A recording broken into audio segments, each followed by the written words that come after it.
So Croatia is reintroducing male-only conscription. Men are once again going to be forced to join the military against their will. Let's take a look at the article.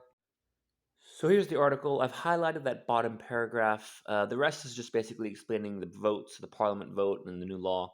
But that highlighted paragraph, Croatia's defense ministry said the aim is to teach young people basic skills and knowledge that are needed in crisis situations so they would contribute to national security. Now, when they say young people, they mean young men.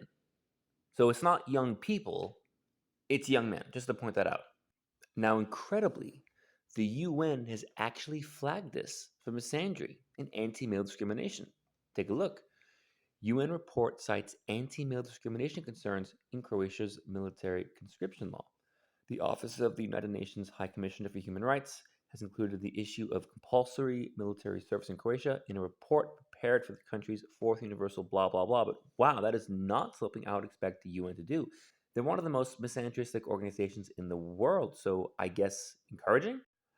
The report highlights a warning from the Center for Economic Education that the Defense Act discriminates against men by legally obligating them to perform military service solely on the basis of sex. This, the CEE notes, restricts men's personal liberty and imposes sex based obligations. Wow! Hearing that coming from the UN, actually acknowledging discrimination against men, is something I never thought I'd see. They're just straight up saying this is bad for men because they're being discriminated against. That's incredible. And then, of course, while simultaneously disparaging blah, blah, blah, of course, they add that because, of course, they have to.